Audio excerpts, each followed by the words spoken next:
Paano pataasin ang SSS Retirement Pension ngayong 2025?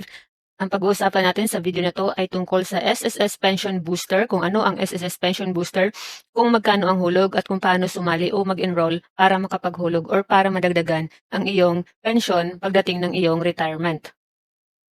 Pag-uusapan din natin kung kailan ba pwede ma-withdraw or pwede bang ma-withdraw ang pension booster, kailan ito maaaring ma-withdraw, magkano ang matatanggap. So, bago ang lahat, una nating pag-usapan muna ano ba ang SSS Pension Booster. So may dalawang uri ng pension booster sa SSS. Una yung mandatory My SSS Pension Booster. Ito ay mandatory. Ibig sabihin mandatory ang pension booster kung ang iyong monthly salary credit ay lampas sa 20,000 pesos or higit sa 20,000 pesos ang iyong buwan ng sahod. So ibig sabihin, yun lamang pong mga nagtatrabaho na mayroong lumalampas ng 20,000 pesos ang kanilang buwan ng sahod, ay automatic po sila magiging kasali sa pension booster dahil ito ay mandatory para sa kanila.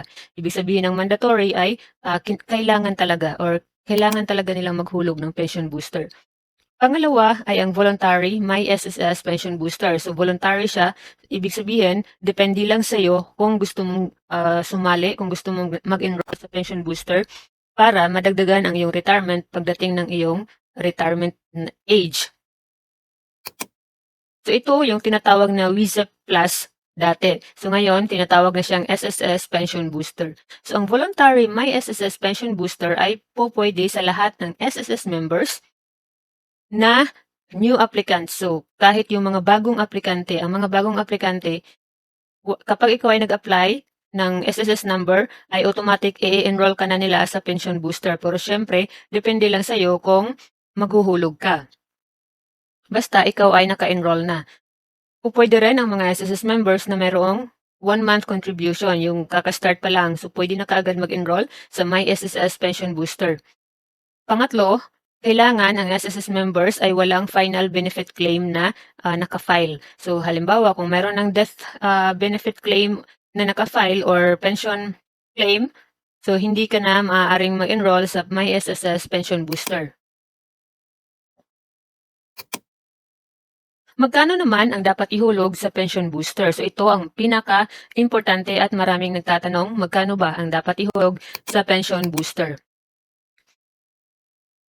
So ang minimum na hulog ay dapat 500 pesos. So inuulit ko, minimum. Ibig sabihin, hindi ka maaaring maghulog ng mababa pa sa 500 pesos. Yan ang minimum. Sa maximum naman, kahit magkano ang gusto mong ihulog, basta ang minimum ay 500 pesos. So pwede kang maghulog ng 1,000 or mahigit pa kung kaya ng iyong kung ikaw ay mayroong financial capacity.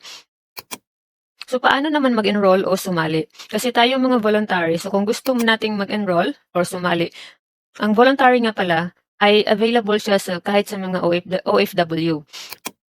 So para sa mga employed members or para sa mga nagtatrabaho, dahil nga po kung mahigit sa 20,000 ang kanilang buwan ng sahod, automatically enrolled na po sila. So automatic mai-enroll na po sila sa SSS Pension Booster. Pagkatapos, ang kanilang contribution plus the employer share, kahit kasi ang pension booster ay hinahati din ng empleyado at ng kumpanya or ng employer. So ang share plus the employer share plus the monthly remittance, yung buwan ng remittance mo sa SSS, ay ihuhulog ng kumpanya ng kasabay sa iyong SSS pagdating ng kada buwan. So para naman sa mga voluntary or self-employed, kabilang na dito ang mga OFW na gustong mag-enroll sa SSS Pension Booster, maaari po tayong mag-enroll sa pamamagitan ng ating My SSS account. So kung wala pa po kayong My SSS account ay i-search nyo lamang po ang My SSS, tapos mag-register po kayo doon. So kung kayo ay nakapag-register na or kung meron na po kayong account, so mag-login lamang sa inyong My SSS account, pumunta sa Services tab, i-click ang Enroll to My SSS Pension Booster. Pagkatapos ay kailangan lamang po natin i-check or i-accept ang terms and conditions. Pagkatapos ay enrolled ka na po.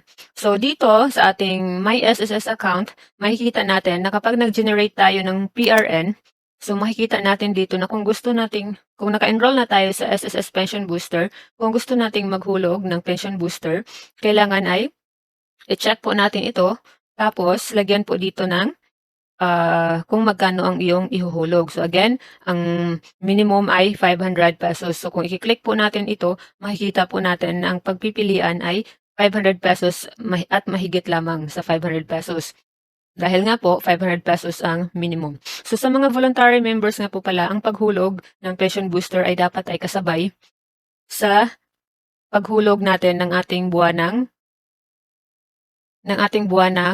contributions. So ang paghulog sa pension booster ay hindi kailangan na monthly. Depende sa iyo kung kailan mo gusto, basta kailangan isabay mo ito. So kung halimbawa ikaw ay nagbabayad kada buwan ng iyong contribution, so kung kailangan magbayad ka din ng pension booster kung gusto mo.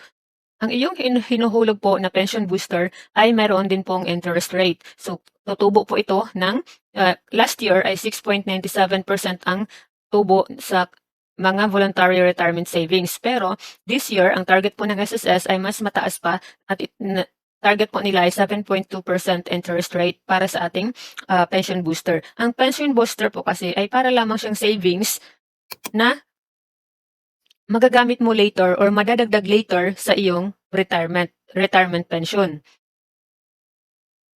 Matatanggap mo ang total na halaga ng iyong hulog sa pension booster kasama ang investment income or yung interest. So ang kagandahan, so ito maraming nagtatanong, maaari bang ma-withdraw ang SSS Pension Booster? So ang kagandahan dito ay pwede siyang ma-withdraw within 1 year. Sa first year na since na sumali ka sa pension booster, pwede siyang ma-withdraw, pero sa pagkakataon lamang na ang miyembro ay nakaka-experience ng extreme hardship or ibig sabihin kung naghihirap talaga ang isang miyembro, kung siya ay mayroong critical na sakit or kung siya ay mayroong involuntary separation from employment, nawalan ng trabaho, or repatriation from the host country, tulad ng mga OFW na napauwi galing sa ibang bansa. So, pwede siyang ma-withdraw ang iyong SSS Pension Booster savings sa first year simula nang ikaw ay mag-enroll. Pero, again, kung ikaw ay mayroong mga ganitong kaso, pwede siyang ma-withdraw naman sa 2 taon hanggang sa 4 na taon simula nang ikaw ay maghulog sa pension booster.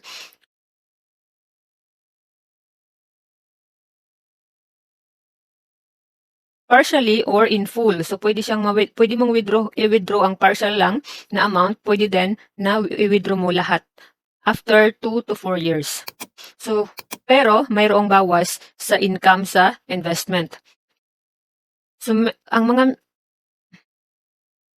pwede din siyang ma-withdraw pagkatapos ng 5 taon hanggang pataas, 5 years onwards, pwede siyang ma-withdraw ang pension booster partially or in full, partial or kabuuan.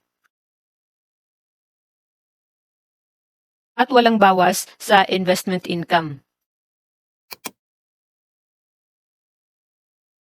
So ano naman ang mangyayari sa iyong pension booster kung hindi mo ito i-withdraw hanggang sa pag-retire mo? So kung hindi mo i-withdraw, kung hulog ka lang ng hulog, so kung magkano ang total mo na nahulog sa iyong pension booster pagdating ng iyong retirement, ay isasali ito sa bigay sa iyo ng iyong pension. So kung gusto mo na ang iyong pension ay kukunin mo lump sum, ibig sabihin i-withdraw mo isang beses lahat, so kasali na doon ang total ng iyong pension booster. Kung gusto mo naman na ang iyong pension ay kada buwan, yung tinatawag natin na monthly pension, so ang iyong pension booster ay i-divide din, tapos idadagdag sa iyong buwanang pension na matatanggap.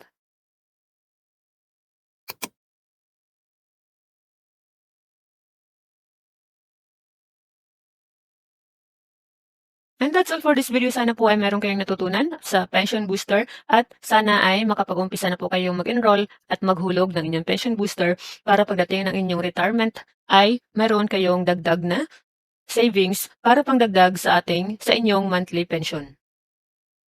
Huwag kalimutang mag-subscribe dito sa ating YouTube channel para sa karagdagang mga impormasyon na maaaring kakailanganin nyo rin po in the future.